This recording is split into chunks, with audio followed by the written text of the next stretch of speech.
Toot toot. That's what they say on stage. Toot toot. 1 2. Smart girl. Dumb questions.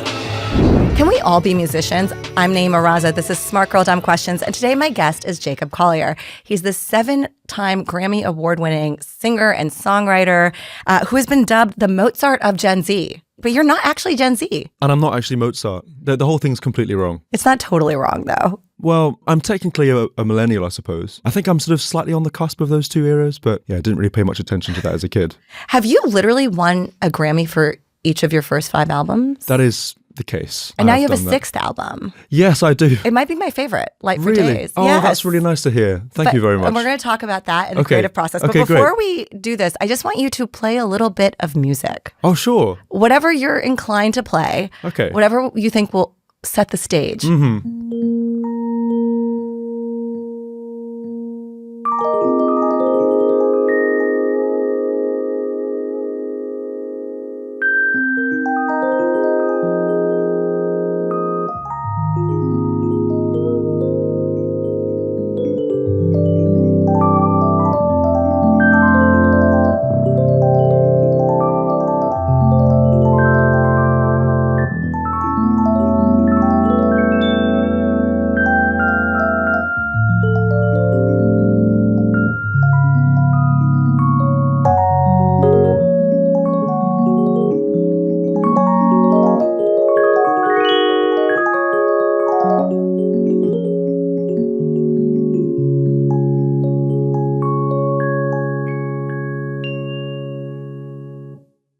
Oh my gosh. What inspired you to play that? I don't know. I've been enjoying recently with these keyboards that I have a pitch wheel. Every time you're playing, you're like reaching to the left of the keyboard of It's this Nord 4. tickling the notes a little bit. So you have a note like this, and you can just go. And it kind of goes. Oh. It just like wakes it up a little bit. That's good for you because your whole thing is being wiggly. It is being wiggly. I'm a master And wiggler. that's like a wiggly thing on the Nord. Did they make that for you? That's literally what it is. I like playing real pianos, but one of the benefits of playing unreal pianos is that you get to wiggle the notes. Is there anything that you're bad at, Gen Z Mozart? Oh, so many things. Like what are you terrible at? Oh gosh, like cooking, for example. Cooking? Yeah, I'm not good at that at all. Okay, so I want you to take all like the empathy you have for yourself being a terrible cook and give it to me for being really bad at music. Okay, all right, okay. When I was growing up, like in world music class, they gave me the triangle. And then in Indonesian music class, because I grew up in Jakarta, they gave me the gong. The gong. Yeah, because it was like the only thing you had to play one time I see in the what whole you mean. song. The triangle's hard. In Brazil, the triangle is a quite an advanced thing to do because you have to sort of mute it and unmute it. And You can just mute like- it, unmute it by twisting your wrist? Yeah, I don't exactly know how they do it, but basically you sort of hang it from a string, Yes. or you hold it and you can go like. So if you say, "Oh, I'm a triangulist in Yes. Brazil," that's actually really impressive. It might be that like I'm destined to be a triangulist in Brazil. Triangulator. Triangulator, what is the thing? But music is so universal. Even though I'm Yes. crummy at it, I appreciate it. Yes, exactly. Yeah, I think it can tickle anybody. Yeah. I don't think you need any awareness of it or skills with it to enjoy it. Mm-hmm.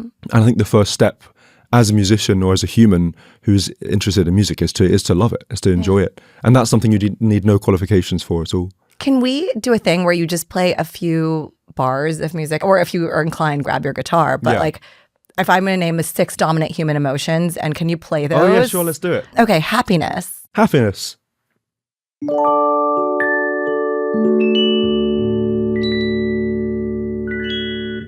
Okay, sadness. I knew that was coming. You know.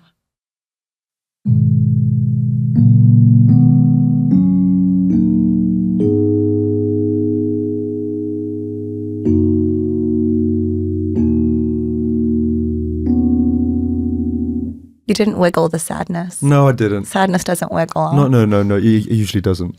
Fear.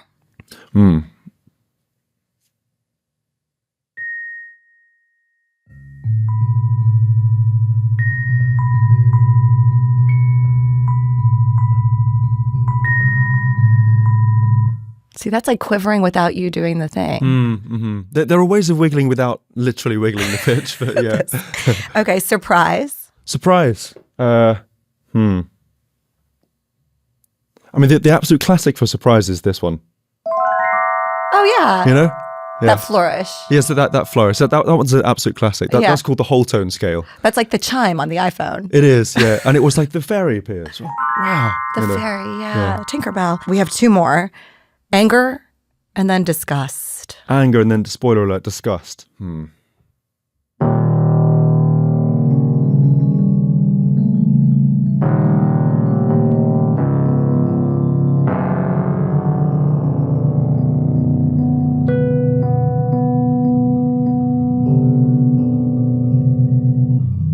You're very angry. Yeah, a little bit. But it did end okay. And then disgust. Disgust. That's not one that I would ever associate with you playing. Oh, disgusting is interesting. It's interesting. Disgust is about context more than like something in its own right. But maybe I do like... That's your disgust. Maybe it's like... something like that. Whoa. What was the context for that disgust in your mind? I mean, to me, disgust is about... So with music, there's...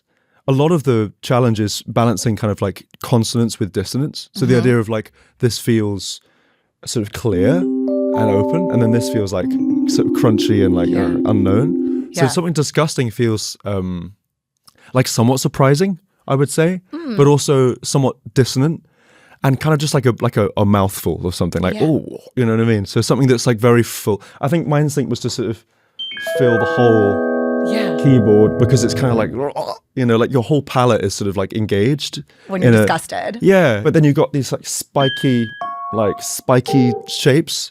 Like this interval is quite spiky. Yes. As differentiated from like that's like which quite is more smooth. but it's quite spiky. So my instinct was to sort of like kiki it rather than bobo it. You and I met at a dinner party. Yeah, we did. And we bonded over our mutual interest in patterned clothing. Yes. Patterned clothing. And we sat opposite each other. You're reading a book. That's right. Yeah, not during the dinner. That would that would have been rude. That would have been strange. And you know, you're so humble. You're such a lovely person. And I didn't realize. I knew that there was this very talented musician in our midst because someone had said they wheeled out a real piano and you graced us. You played "It's a Wonderful World." Yeah. Your rendition. Yeah, right. It. And I was just in awe. Oh. And I don't use that word lightly because like I feel like there's a great definition of awe that comes from this Berkeley social scientist, Dacher Keltner. An emotion experienced when encountering something vast and mysterious that transcends our understanding of the universe. I want to understand how you became you, how you learned that you were you, actually. Oh gosh, I think I'm still learning that every day. When did you first feel called to an instrument or a sound? Beautiful question, and thanks for saying all of that. To me, I think music is it's such a hybrid form of a lot of different things that I love. Like it's not a complete means to an end in itself. Music is as much about like symmetry and balance as it is about language, as it is about communication, humor, surprise. You mentioned before, delight, awe is certainly a part of music. Well, it's based in mathematics and physics, so it's quite physical, and I think there's something really appealing to me about this language that's built out of kind of like all these different aspects of life, like all the best parts of life you find in music. Yeah, and all the heartbreak. And all the heartbreak. Which is also a beautiful part of everything's life. kind of like welcome in music, you know, like it doesn't discriminate and everything is to be included. So I think the reason I loved it as a child so much, and one of the first times I felt called to it really, I think, was around understanding that kind of no matter what life you lived, you could interpret it through music. And so like one of the first things I used to do as a musician was just to improvise, which is kind of what I've been doing today. It's almost like prompting yourself. It's like asking yourself a question and then seeing what comes out. And you have at your disposal all these different little bits of language and shapes and forms and songs and chords and melodies and things like that. And they sort of render your experience of the world in a really cool way. So I loved it as a listener first. I felt called to be a music listener. It's like, I want to listen to this. But how old were you at that first time that you're describing? Like 2 or 3 years old, you know. Yeah. Like, so I remember like wiggling, you said the word wiggling earlier. I remember wiggling along to Stevie Wonder when I was very small, Sting and the Police when I was very small, but also Johann Sebastian Bach, the man, Bobby McFerrin, all these people, Freddie Mercury. I was like, oh, this is Freddie Mercury. How do these people do that? How do they render their whole worlds in these colorful ways? Yeah. Just through music. And one of the things that you do, you very generously invited me to Summer Stage. Oh yeah, in great. Central Park this summer to see you perform live. You've created an instrument out of humans, just groups of humans together doing a thing, which is such a beautiful and rare thing to experience these days. I think the thing with music that's so brilliant is that it's a verb. It's not a noun. It's like you do it. Yeah. Even if you're listening to it, you're doing it. You're making it real by perceiving it and by being a part of it. So I'm a musician because I was there at Summer Stage. yeah, well, yeah. I think I remember you were over in the section on the left. Yes. Do you see anything when you're up there? Oh yeah, for sure. Yeah, I love to look around because there's so many sparkling eyes and colourful clothes and things just to look at anyway. But yeah, there's a moment in the show, well, many moments in the show where I like to sort of transform the audience into part of the instruments, so sort of extend myself into the crowd musically. And that's a really fun moment to watch. Yes. Because I'm in the best seat in the house in that moment. I'm watching the audience. I'm listening to the audience. The audience is singing to me, really. And for people listening or who haven't seen this, you're basically like, I don't know how many calories you're burning. It's like a Zumba class. You're like running Probably a up lot and of down calories, actually. the stage and using your hands and composing the crowd into these bursts of sound and like, ooh, ah. Doing all these. It's like a big sort of gesture-controlled in musical instrument, really. Yeah. So it's like if I point up, then people move the note up. If I point down, they go the note down. But I also change the vowel sound with my mouth, so it can be ah or ooh or e or or hoo ha ch, all this kind of stuff. So you can people are amazing. Yeah. You do so many things with people. Most of the audience choir works on this model of kind of like permission rather than skill. And then this amazing kind of social science thing happens where certain people have a sense musically of what's going on more than others, and others will follow. And Cam, our sound engineer, was telling me that you actually created an instrument, like as a plugin that anyone can use for their music out of this. It was at 100,000 person choir. Yeah. I started to record audiences compulsively because I was just so blown away by them, and I built this instrument out of them where basically you can. It's just a free plugin, and you can play the audience on your on your keyboard at home or whatever, and there was something really special about that.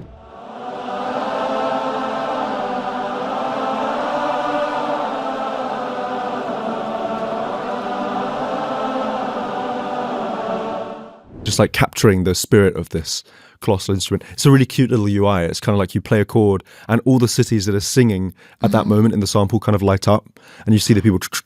Wait, is there anything different about the different cities? Like in Tokyo, I was always fascinated that you would dance toward the DJ when you'd go out in Tokyo. So is there a difference between like the crowd in Japan or the crowd in the South of America versus actual South America, Texas versus wherever? Yeah, well, in the last month, I've played in both Texas and Santiago, Chile, for example. Okay, and they're pretty different.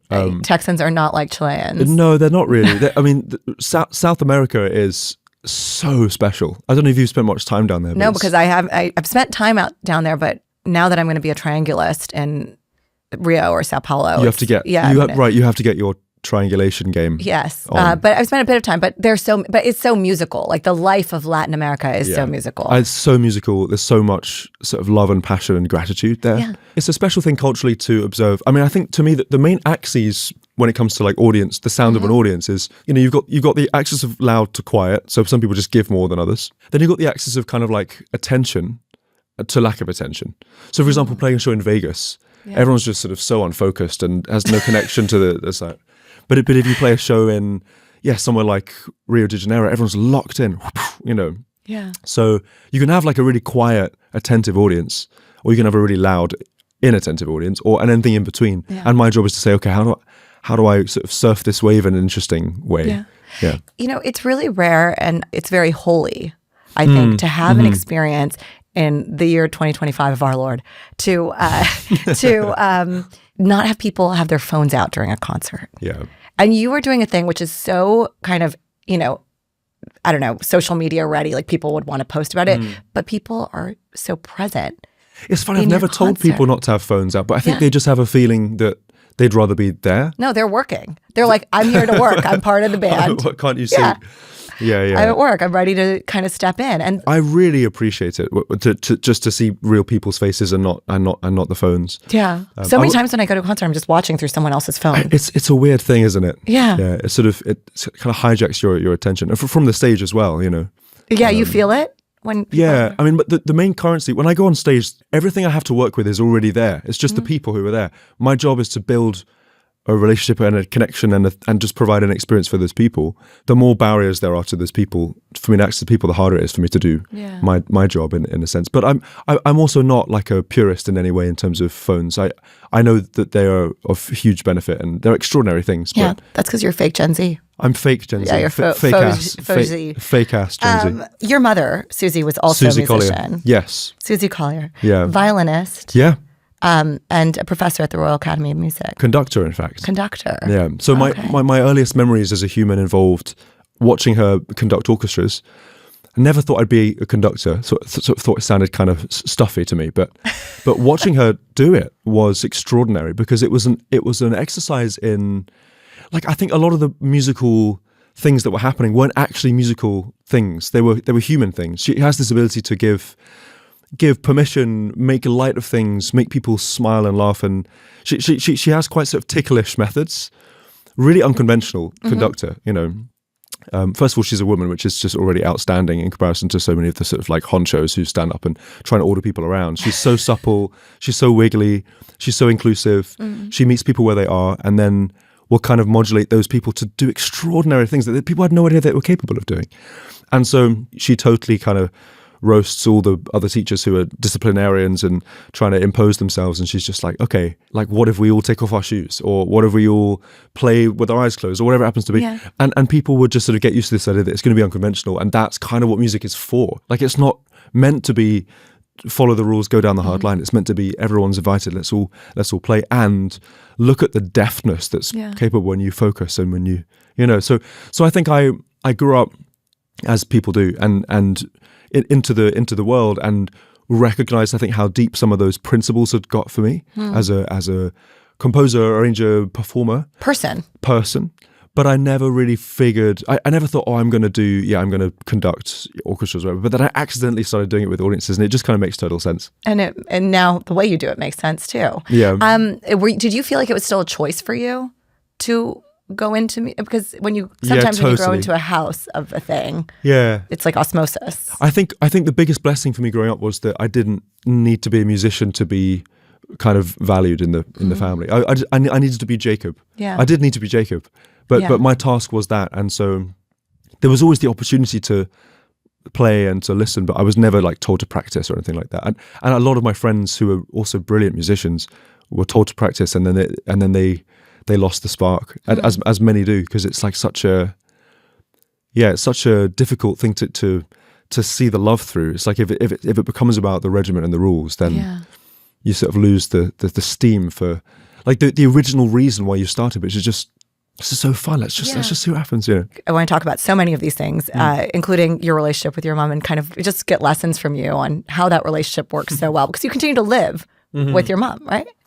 Yeah, I mean, gosh, I'm not home much nowadays, but we share space every Christmas, so when I'm back home and all of that, and she also comes on the road. She was on the road this month with me and conducting orchestras and stuff, and it's a really interesting thing to navigate, a real privilege to it's amazing. And that the first album that you had, In My Room, was in your room and in the house, your family house, right? And so, so I want to at some point get to that. Okay, great. I want to talk about when parameters and creative parameters are good for creation, because your last album has a set of rules: finite time, finite absolutely. Instrumentation, and limitations. And I want to talk about how limitations can be play also, because I think they can. I'd love that. Yeah. But before we do that, give us a bit of an education. We'll do a lightning round. Okay, great. Let's do it. What if music is not an art but a recipe? Since you suck at cooking. Oh, okay. Okay, break down the ingredients. So, what is rhythm? Rhythm is our relationship to time. Say more. In a nutshell, it's I'm always late. What does that mean? I'm also always late, as you can see today. So time is in the body. Rhythm comes from the body. Everything comes from the body with rhythm. So you walk and you're in time, or you dance and you're in time, or your heart beats and you're in time, or you blink or you move, and everything is a relationship with time. Yeah. So with music, and rhythm is so cool, it's so deep, and we could spend the next 50 hours talking about it. But I think, to me, like in its simplest form, it's like all the different ways in which you can create regularity and a lack thereof within a space of time. So say It's like you mentioned the word bar earlier on. Yeah. Say your bars. I don't know what that means. What Are is this song? A bar is like a measure, like one area of music. So say this is my bar, and I'm dividing into 4. 1, 2, 3, 4. 1, 2, 3. So immediately you're like bopping your head because you're in. You're like in. And it's how many beats there are, kind of like. It's how many beats. So you can divide into 4. Yeah. You can divide into 3. You can divide into 5, 7, any number you want. And then those kind of those divisions can also be subdivided. So say for example I have 1, 2, 3, 4. 1, 2. I can divide those into 4 each as well. So like, or I can divide into 3, like, which is a different vibe. Or if, for example, the music in Brazil, like where the master triangulators live, the triangle in Brazil is wiggly, it's wonky. Instead of like it goes like that's so Brazilian. Exactly, right? You can look around the world and you can find so many different forms of people feeling time, and it's beautiful. But different cultures have different timing, right, for their music? Totally. Like different default timing. Yeah. And all my favorite rhythms are wiggly. I'm just going to keep using the word. Yeah. So for example, I mean, like obviously we got lots of music in the world, especially nowadays, that's very rigid. Like techno is very rigid. Yeah.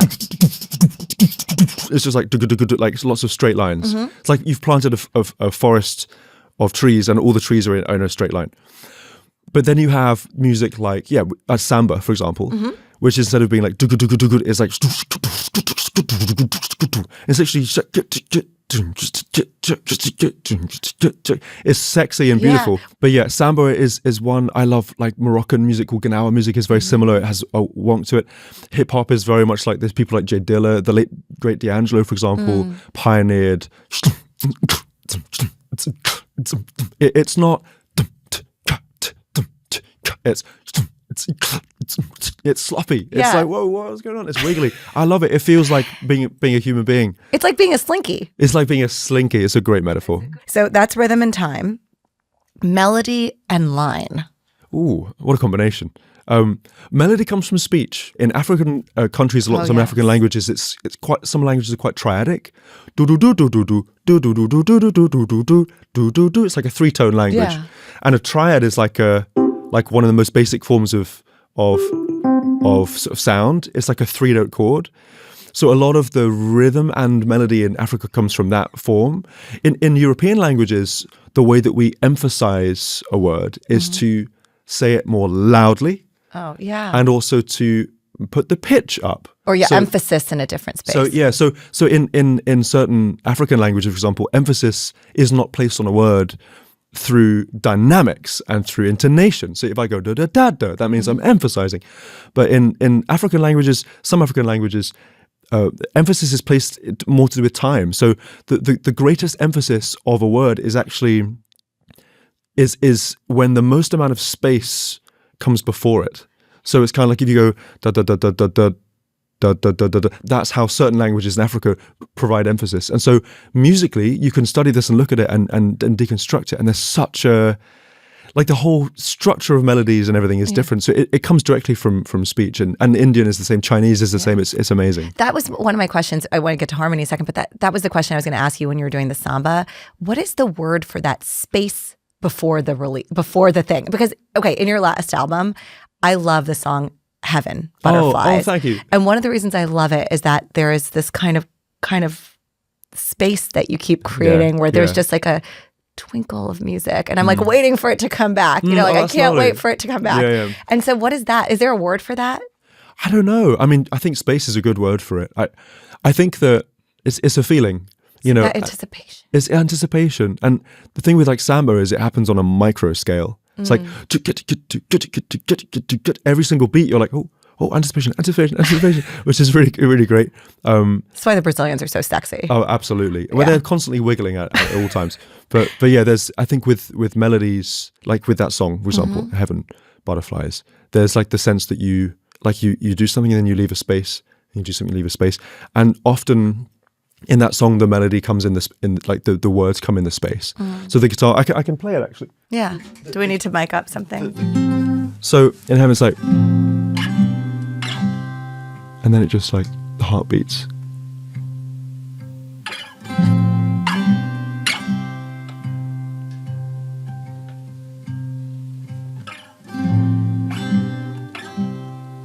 I see the whole world in your eyes. I'm gonna watch you rise like an angel in the night. You are bringing me back to life. So the way it works is the guitar speaks, and then I speak, and then the guitar speaks again. I don't want you to stop playing. This is so good. That's this is like the whole interview is a ruse for Jacob to just serenade me for an hour. The thing with that is, it's just about like balancing the things. It's something I learned from African music actually, where rather than having everything happening at the same time, it's cool if things happen at separate times. So you have the rhythm all the time or something, and then the melody, and then the rhythm, and then the melody. Harmony. What is harmony? You saved my favorite till last. A lot of people talk about music as being these three elements: rhythm, melody, harmony. Harmony is just about the relationship between things. That's what it is. It's saying, let's have this note and this note and this note all together. So I guess first there's a difference between like unison and harmony. So unison is when two people or many people are singing the same thing, the same note at the same time. Harmony is when you have lots of different notes at the same time. So like we say chords is when you have like, so it's like this, right? This is kind of like unison. This is one note. Harmony is when you go, and it's like, oh, all the flowers are out, all the colors are there, all this thing. So as a child, I would sit for hours and hours and hours and days and weeks and months and just find all the ways I could think of combining notes together that felt good. And some of them don't feel good. If you go like that, it doesn't feel that good, really. Yeah. But there are so many ways you can play with music. For example, if I move one note at a time, if I play this chord here, and I move only one note at a time, it changes the feeling. So say I go this, and then there, it's different color. Yeah. It's a different color. It's a different color.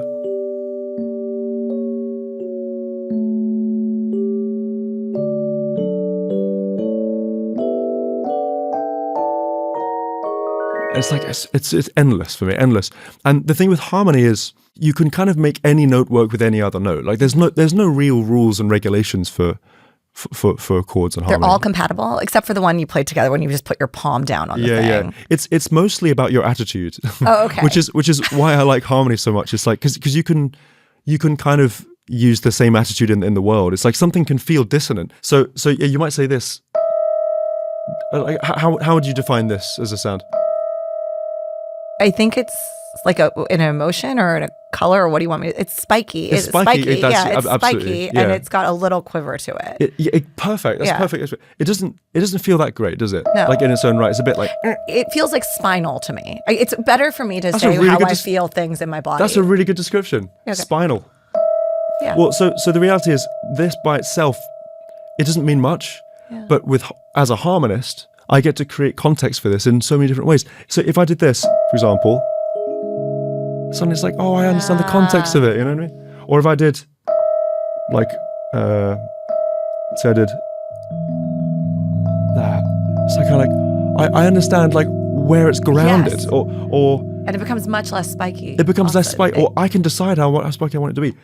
If I did this, that doesn't make it less spiky. But if I did, that makes it a little bit less spiky. How do you know how to do that? Well, it's just a lot of trial and error. It's Okay. a lot of trial and error and learning to understand the basic building blocks of music and chords and things like that. But to me, the thing with harmony, which I love so much, and I think it's like it's as much a life lesson as a musical lesson, is you can make something sound beautiful by putting it in a particular context or thinking of it in a particular context. And you can also make something sound ugly and awful and whatever. And in the arts, everything's welcome. You can say whatever story you can tell whatever story you want to tell. But as a child, it was the biggest thing I loved about music was chords, because they're so emotional to me. Yeah. Like you can just, if I'd sit, I can just sit in here, for example. Forever. I could just I sit could forever. sit there forever too. This is good. It feels good. But then if I want to, I can just change the whole color. It's a completely different color now. When you say color, do you actually see a color as you're saying this? No. Not a specific color, but I think I use color in the way in which people feel it. Yeah. It's like, oh, it's like a different hue, a different tonality, a different state of mind. Yeah. But with harmony, the beautiful thing is keeping one thing the same and changing other things. So if this is here, and I go like this, that's one particular color. And then if I go, it's a different thing. Yeah. But this is stayed through both. So your heart and mind is like, oh yeah, I'm still there. I can still see myself in the thing. Yeah. But it's just changed. It just changes. It's an amazing kind of thing to study. Before I was a podcaster, I used to make documentary films. Yeah. One of the reasons I loved it is that I had come from a few years of working in a career consulting where like you did the job of the person above you. And so when that person like brought you work, you'd be like, oh, well, this is different how I do it. And you kind of had a sense of how much time it should take and what it should look like. And before you, like when you even assigned it, you have a sense of what it is. Versus when I started making movies, all of a sudden, like I don't know how to do what a gaffer does, but I can say, oh, it feels a bit gloomy. It feels like I want it to feel more wondrous or whatever. And then that person knows how to make the thing. And same thing when you work with a music supervisor or a composer. Yeah. It's amazing how we can communicate through these things like light and music. The thing is, you're working with a set of materials that everyone understands. Like everyone understands like rough and smooth. Yes. Or big and small, wide and narrow, thick or thin. Like we all have an experience of this in our own way. Yeah. So if you're a filmmaker or if you're a musician, you're tapping into the same aesthetics. So, oh no, that feels too close, or that feels too open, or whatever. And it's the intangible things that we're finding language for. It's like a really worthy thing to explore and study. One thing I would say in general is that the way that I feel like I've learned this is not through kind of routine or discipline, or through a sense of like trying to prioritize efficiency. I think I've spent a lot of time doing things slowly and thoroughly. And I think that in this day and age, we're so obsessed with things being efficient. Like a lot of the models that we work with, it's all about what's the quickest way to achieve the maximum result. But I just really don't think art works like that at all. Yeah. But music to me reminds me of that feeling. And I think that some of the best and most important things are discovered slowly and expand slowly. And I think that like embracing the parts of it which aren't like pretty or beautiful or effortless, that those are some of the most interesting things you can embrace as an artist, and it's a very worthy thing to kind of remember. So as an artist right now, we're on the precipice of this AI revolution. It's coming. It's spiky. It's gloomy, some people say. Yeah, it's everything. It's literally everything. But how do you look at AI coming down the pike? A little cliffhanger. We'll be right back.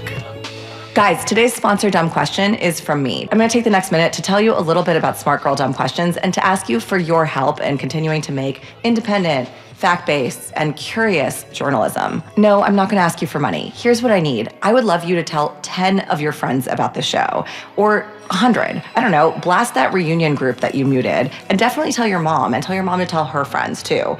Even if you don't like the show and you're just like hate watching it or listening to it, tell 10 of your friends to hate watch it too. Numbers are numbers, people. But how do you look at AI coming down the pike, especially as someone whose canon of work is so much about harmony and about humanity and about groups of real life humans doing real life things collectives. together? Yeah. I mean, my first instinct is to be curious. I think I would say that with most things that I encounter. Sort of like, oh, what's this? You know, is this interesting? Question mark. And the reality is, it's very interesting in some ways and very uninteresting in others, especially when you try and get AI to make creative work. Oh, yeah. It's usually really dreary. And to me, it's extraordinary how sterile some of the results can be with something so infinite and so brilliant. And the question to me becomes, as an artist, like what makes something interesting? Like it's the question we ask. You must ask the same question in your way all the time. What makes a conversation interesting? What makes a piece of music interesting? What makes something interesting in the world? And the reality is, as I've learned from AI, I think, infinity doesn't make something interesting. No. You know, and total capacity and infinite competence, it doesn't lead to something being compelling. So I think to me, it's a time where we're being demanded to think beyond the kind of beyond the spectacular. Do you think what's next is something more simple? I think we're going to see this crazy kind of divergence of approaches. I think there will be people who who lock down and say, okay, I'm going to make only things that feel totally human, totally simple. There'll be people who go and explore the craziest edges of the technological spaces and things like that. I think we need the whole gamut. I think there are some real issues at play with AI that are obvious, but kind of need to be stated. I mean, I think there are one of the ones for me is just like the sheer climate aspect of it, like the radical inefficiency with regard to energy and the way in which it's kind of centralized in a really ugly way, like how few people have control over the ultimate direction of these things, and it's really hard to put guardrails on. The more guardrails you put on, the less interesting it becomes. But also we need the guardrails. There are so many unknowns here. There are a lot of big unanswered questions. I think that people relate to people, and I think the reason is because people aren't finite and infinitely competent. Yeah. So I'm not threatened that as a role, my artist will be taken away. But I do think that my method as an artist will need to change. And I'm excited about the challenge of embracing like being more unpredictable for a living. I actually feel like this is a person already. It's just like maybe our freedom is in being really unpredictable right now in a very algorithmic space. Which is what I was going to say to you, because that question, if I may answer it, of what makes a conversation interesting, Please. It's not formula and it's not infinity, but it's often awareness of like when you are when you're tickled, when you feel something, and like that question about AI, I wasn't going to ask you much later in the conversation in my mind of my flow and these notes. But it was like it came up at that moment. But it came up in that moment as we're speaking about it. So I think what makes conversations interesting is the unformulaic nature of it. People need something, like, there's Billy Wilder's writing rules for films or whatever. And there are certain realities. Like, I think when you end something, you got to get the fuck out. There's, to me, but sometimes, you can play, you can have an ending. And that's the thing. There's always a, there's always a maybe. There's always a maybe. So it's this life that I think the challenge with a prompt is it requires preemption. And the beauty of a conversation is that it requires abandoning preemption or preface. I think it's a combination of structure and lack of structure that makes something good. I think one thing that's really interesting to me is that when I first encountered like DALL-E in 2022, and everyone was freaking out, oh, there's a whole new thing. You can generate any image you can imagine, I was so excited. I mean, and I think I wasn't alone. There were so many people who were just like, well, the only limit is what I can imagine? Yeah. Are you kidding me?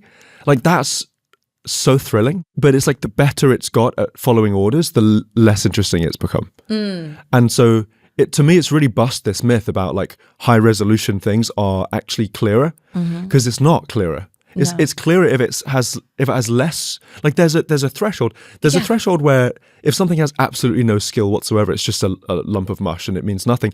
If it has too much skill, then it's too overt to be true. It's like sometimes you have to squint your eyes to see something more clearly. Right. There's something beautiful. I just went to see the film Never Vague, Richard Linklater's new film. It's black and white. There's something about that resolution that's really compelling to me, or even photos that were taken with those cameras that people would bring out like in the kind of 2000s. Like, I mean, still now we're obsessed with all that stuff. Like, I actually think there's something beautiful in the space for imagination of what the depth of the thing can be. So I shot a music video for every song on The Light for Days, my new album, on a little dad cam, like a Sony dad cam from like 2004, with my good friend Andre, and Andre has some extraordinarily high-end gear. Yeah. But we were traveling around South America, around Europe touring, and we would shoot these little videos for every single song. And it was so much more emotional to use the dad cam. Yeah. Almost ever than it was to use the high-resolution cameras. To me, that's really interesting. And it's something that I've really learned from AI, is just how like the more obedient you try and make this model, the worse it gets at generating an emotional response. So it's like maybe the whole model is wrong, and things that are obedient, including people, just aren't going to generate the kind of change that we need in the world and the kind of interest that we look for as artists and as creators, and also of lovers of life and lovers of art. Let's talk about your latest album. Okay. So your discography, kind of, you start with In My Room, then you do Jesse 1 through 4. Yes. But then not Jesse 5. No. Because? It was always going to be a 4-album project. It was like that was one of the things that I laid out. That was like pretty much the only structure I laid out for myself with Jesse, was definitely very collaborative and definitely 4 albums. Okay. And each album became its own kind of universe, which was the original idea. So In My Room was a totally solitary experience. Yes. I made it at home in my beloved childhood music room that I grew up. I learned to walk in that room. It was like a really special zone. It still is a very special zone for me. And that was my first time doing an album, and it was just nerve-wracking and fun and everything that it brings. So much I learned from that. And you did it yourself, like you were creating harmony with yourself through different times. Well, yeah. Like I mentioned like the chord there. I always loved the chords, but my first contributions in music were just to layer myself. It was like Jacob, Jacob, Jacob, Jacob, Jacob, Jacob, and that was the thing. And then I really craved collaboration. So after in my room, I was like, okay, I really want to collaborate. How can I do this in the most kind of broad way possible? And I made this ridiculous list of people. Right, let's see. I want to do a song with Tori Kelly. I also want to do a song with Umar Sangare, and I want to do a song with Hamid El Kastri and Kirk Franklin. I want to do a song with him and Lauren Ravula. That's good. Maybe JoJo would be good. Steve Vai, Anushka Shankar. Maybe a Camilo could be on the album. It was like all these all over Coldplay. Just Chris Martin, right? Yeah. Shawn Mendes. Yeah. So and I've become friends with some of these people over the years, just because people who make music often collide, and I think certain people were kind of excited by my pretty bizarre, pretty irreverent sort of punk harmonic choices early on, and that sort of extended into a greater musical attitude. But I just made music that I found beautiful with people I found beautiful, and that was Jesse. And it was a 7-year project, and it was really, really ambitious and really fun, and I learned so much from doing it. Yeah. Okay, and now the 6th album. So now this new era, I was excited to embrace limitations in a particular way. Yeah. So I imposed 2 main ones. One was one instrument, which was this 5-string guitar, which I was playing earlier on. And the second was I had these 4 days before my tour began. I was going to go to Asia to play some shows.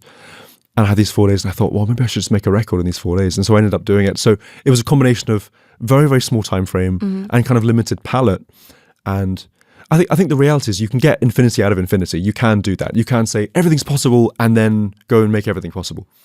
But you can also get infinity out of finity, and that was what this album was for me. It was a set of limitations that rendered it was like a sort of prism, a prism through which I could like shine, and then out came something quite distinct, which was, for me, it was real education, And was that a reaction to, we were talking about AI earlier and this infinity out of infinity? Was in some way, is this album a reaction to this time?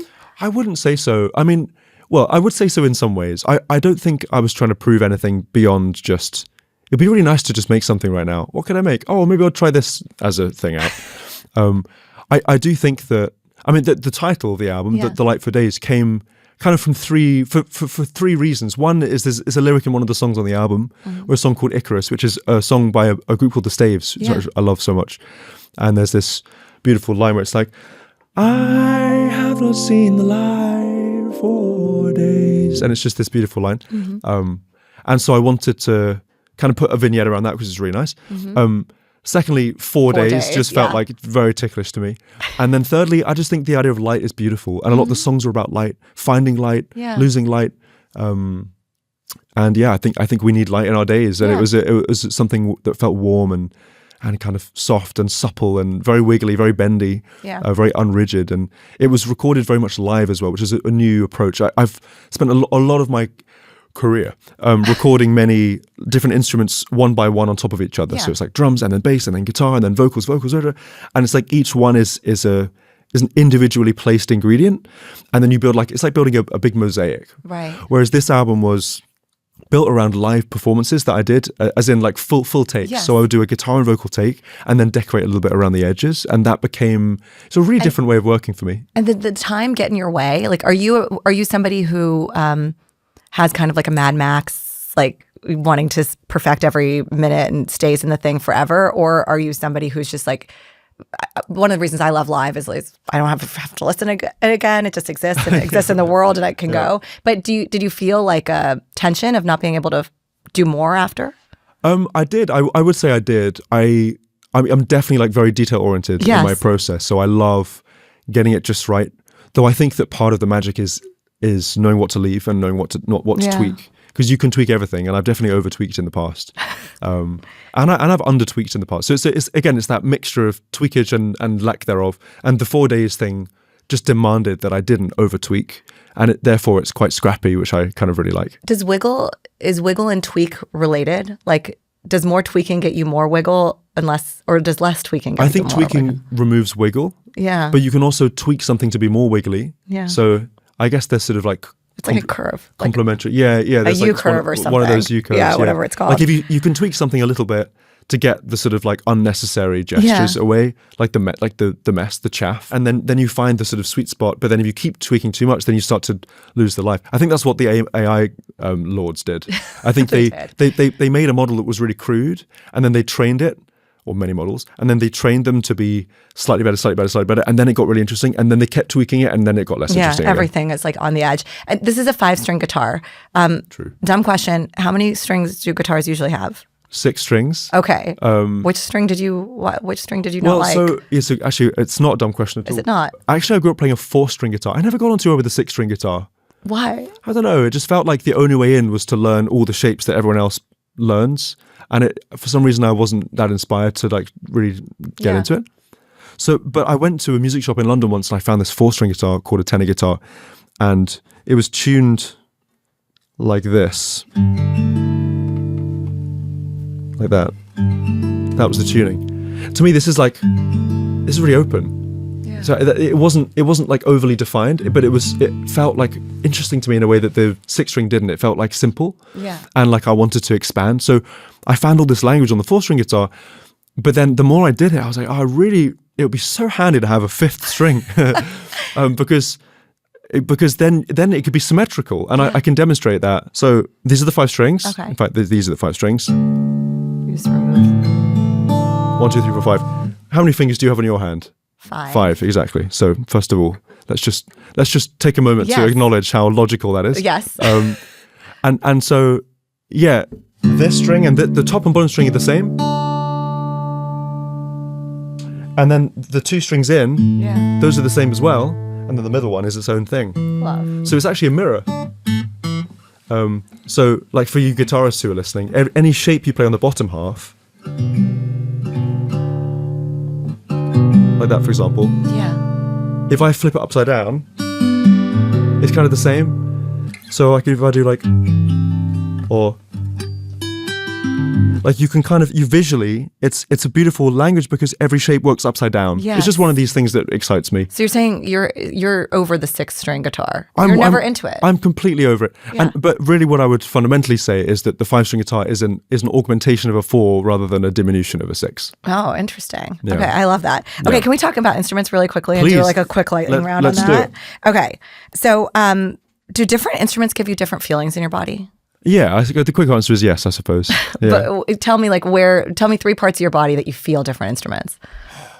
I think I don't necessarily feel like it's like, oh, it's my middle toe and it's my left patella and my like right weenus. You know, do you know about the weenus? What's a weenus? The weenus is this. Sounds dirty. Yeah, I know it does. This is a weenus. It's this like nerveless part of the elbow. It's the elbow. The elbow is the ugliest part of the human body. That is so unkind. Do you not think that? What is the ugliest part if not the elbow? I don't know. I feel like weenuses have their benefits. I don't know. I just never thought someone had an attractive elbow. What's the ugliest part of the body? It's definitely the arsehole, isn't it? I don't know. I mean, some people probably think that's beautiful. Okay, maybe. Yeah, it's true. I just don't think you've ever sat, like you could be with the most beautiful person in the world and then you look at their elbow and it's like, it's just a fucking elbow. So me and my 2 little sisters, one of the ways we like irritate each other, which is what siblings are designed to do, is this thing called weenus milking. And that sounds really dirty. You sort of grab someone's weenus and like start squeezing it in a really annoying way. Wow. And it's become this like form of affection, I think, for me too. But yeah. Yeah, it's a bit tortured. Okay. How did we get onto that? Oh, you asked me where I feel music in my body. There you go. So you didn't say you don't feel it in your weenus, but you feel it. You literally feel, not to keep on going with this, but you literally feel nothing in your weenus at all. Oh, really? Can you pass me your weenus? My weenus? Are you going to do the weenus? No, basically, if I squeeze this as hard as I possibly can. Yeah. That's really hard, but you don't feel it at all because there's no nerves in there. Is my weenus broken? No, it's perfectly mended. What's the instrument that you feel like makes you feel like most like a genius, and what's the instrument you feel makes you feel like most like a novice? Oh, well, I can't honestly say I walk around the world feeling like a genius. That's not something I do every day. I know you don't walk around it feeling like a genius, but I think when I play the piano, I feel the most capacious. Maybe I would say that. Like there's the most that's possible. Yeah. So yeah, sometimes I'll play something on the piano that feels really descriptive or large, and that feels good to me. That feels like, oh, okay, this is good. But there are plenty of instruments. Like for example, when I was in Brazil last month, I was jamming. They have these beautiful musical gatherings. They call it choro, and you go and you play these songs, and there's percussionists and instrumentalists and whatever, and there are these sort of offshoots of these gatherings that just like little rooftop jams. It's really, really special. You have to go and triangulate over there. I'm gonna become a world famous or Brazil famous triangulator. Yeah, for sure. But yeah, I ended up on someone's rooftop, this master accordion player. Yeah. And we were playing and we were playing songs or whatever. So he handed me his accordion, and he was like, "Play us something." And that I certainly felt like a novice at that moment. I tried to figure something out on the accordion. They're amazing instruments, but they're so different from other. Yeah, you only play human accordions. I do play human accordions. The thing with accordions is like there's buttons on one side and keys on the other, so that's already just like a bit mind blowing. That was very humble. What you said about you walk around the world like not you don't walk around the world feeling like a genius, but you know when you're a master at something. Like you know when you played it perfectly, or I know when I'm comfortable in a form, yeah, for sure. Right? I know when I have control over something enough, and usually the more control I have, the less I have to try. But I think that genius as a form is like it's maybe unhelpful. I can't think of a way in which that would improve my sense of myself. Oh, I'm a genius, you know. Yeah, you don't want to go around being like, I am the Gen Z Mozart. No, not really. My good friend Brian Eno, he has this term "scenius," which I really love, which is the idea of like kind of like the genius of the collective, which really is any singular brilliant person, genius, or whatever, is the combination of the people who inspired them, showed them things, taught them things, and then their own circuitry and their willingness to sort of merge those worlds and tenacity to deepen their craft. Yeah. So I think that scenius to me feels more interesting than genius, and the audience choir is a very clear example of that. The idea of kind of like we're way more interesting musically than we are as a group than when we're totally everything's in isolation. And I've worked in both of those spaces, and I think that they both have their benefits. But yeah, to me, I don't feel like someone who focuses on feeling like that sort of isolation of being like I'm an island. You just said you're not an isolationist. You're definitely not. Like you were so open about your craft, and I feel like sometimes like musicians are like magicians. They don't really tell you how the thing is made. I'm totally a non-smoke screener. Yeah, you give everything. You're like you're shooting videos of how you make the thing. Cam was describing our great sound engineer mixer that's here today had gone to Hideaway and been at your retreat, but it was just describing how open you are with that process. Do you think that comes from the fact that music was always communal to you? Like it was in your family, it was in your relationship with your mom, or? Maybe so. I think music was very solitary for me for many years. It was never like something I did by myself only, but I definitely spent a lot of solitary time studying and deepening and recording and all of that stuff. But I think I was brought up by, well, my mom, she's a very gifted teacher.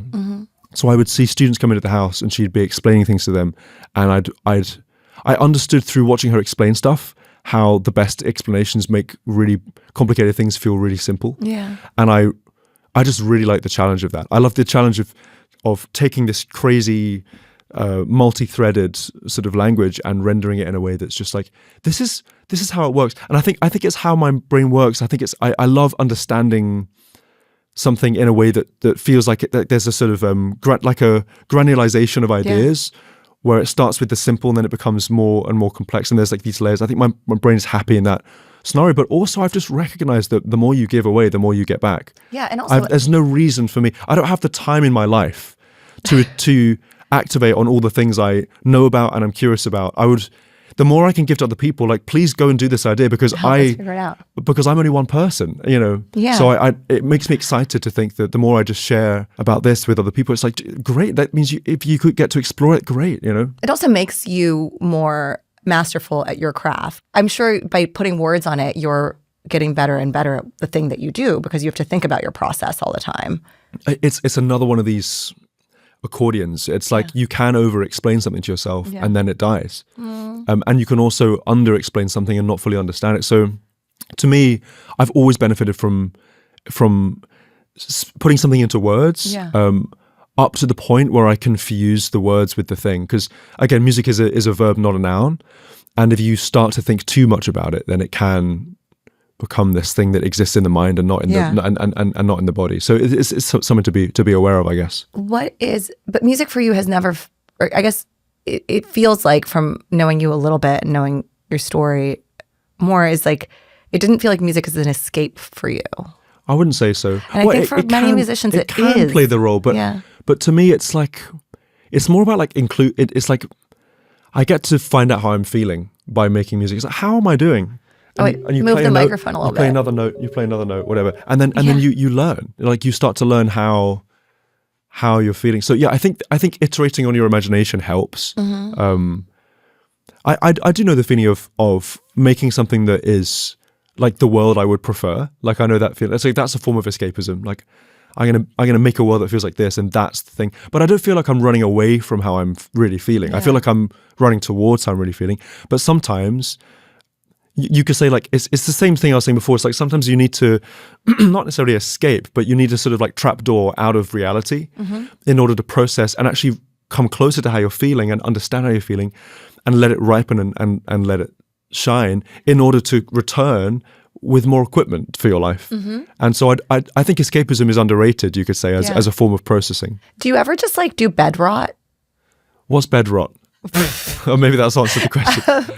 When you like sit in bed and just like look at your phone and God, don't do anything all day. Absolutely. Like, you're so prolific. Like, do you ever just do nothing? You just faff? I totally bed rot. Yeah. Yeah, okay, you bed rot. Yeah. Okay, you know What's that. bed rot? No, yeah. Or like, go just see a film. Oh, that's something I want to do more. Go see a movie. When's the last time you saw a movie? I watched half of The Nightmare Before Christmas last week, which I'd never seen. Is it scary? Did you get scared? Have you seen it? I've not seen it.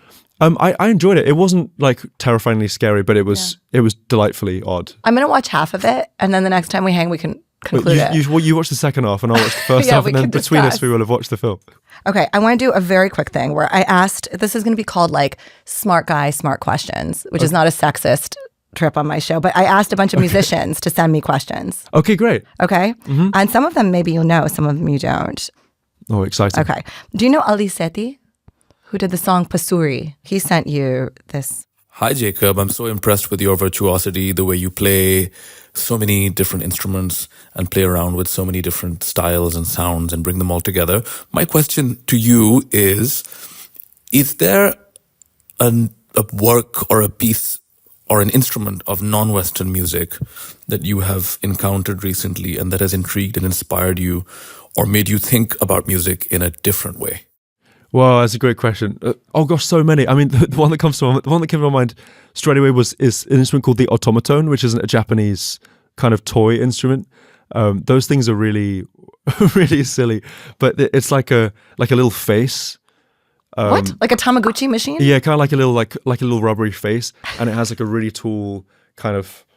It's hard to explain, like a sort of like hair, like a rat tail, but coming up. And if you touch, kind of like that, and if you touch it at different points, it goes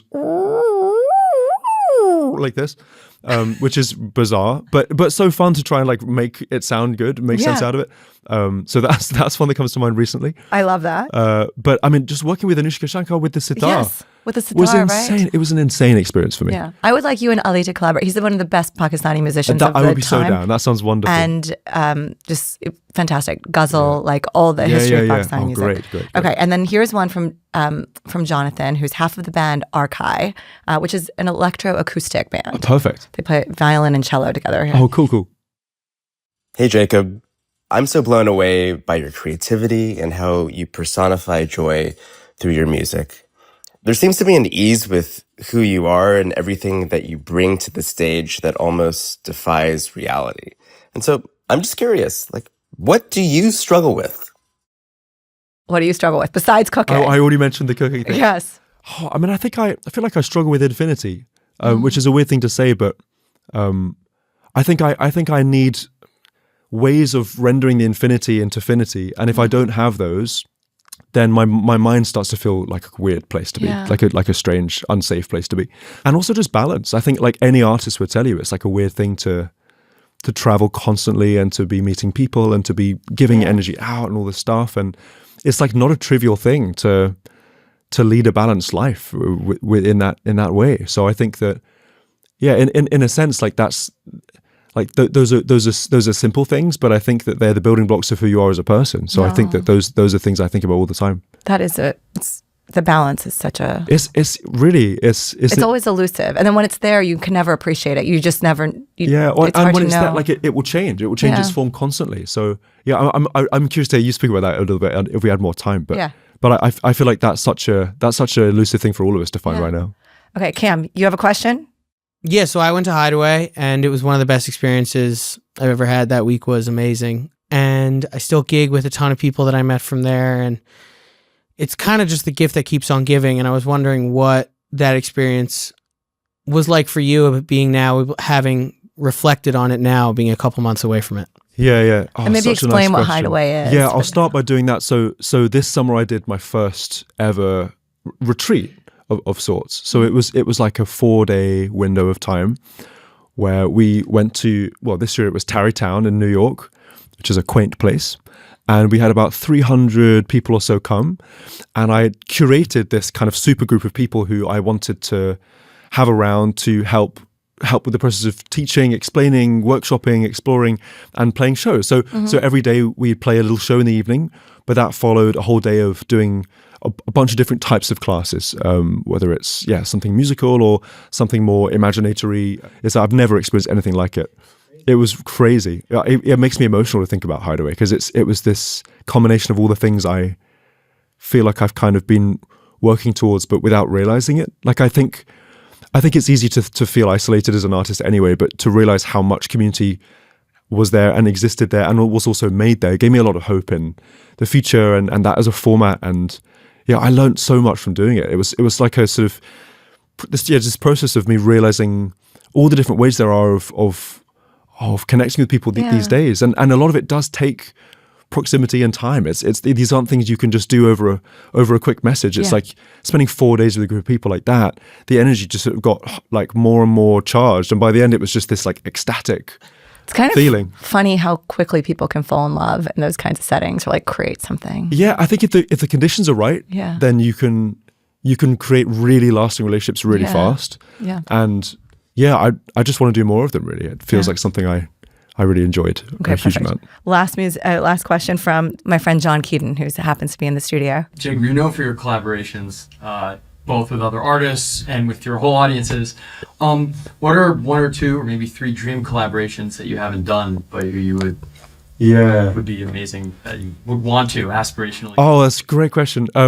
Rosalia, I have so much time for her. She's up there with the best. We've been in touch, but we've never like met and made music yet. So hopefully that will be one thing. Gosh, who else? I mean, I'm yet to write a song with Stevie Wonder, so I do want to keep on putting that into the universe. And I'll give you one more. I'm trying to think of like a wild card. Kendrick. I mean, Kendrick is an absolute no-brainer. We can send this to Kendrick's people. Great. Yeah, Kendrick, I've adored since he was just a wee lad, and I was just a wee lad. So you choose Kendrick in the Kendrick Drake drama? Oh, 100%. Okay. Like there's not even a question. Actually, while we're here, can I just ask you? You've collaborated with Chris Martin. What was going through your head when the whole Coldplay thing was going on in the world? I mean, it was a really interesting moment. It was like this unexpected social explosion. I think I know him enough to know like how good his intentions were. How earnest his point. His intentions were so good there. It was just kind of bound to happen. Like it was a sort of perfect storm of media stuff. But it's been fun. I've been to a show since. Yeah. And he really leans into the fact that happened. And it's a really fun. You should start outing people from your human accordion. It feels like a non-audience choir adjacent type thing exactly. to do, but maybe. So you'll end up with a smaller and smaller choir over time. Okay, I end every episode of Smart Girl Dumb Questions asking my guests what they're dumb about. Like, what's a question you have that you would love us to go and find someone to answer for you? Oh, that's a very non-dumb question of you to ask me.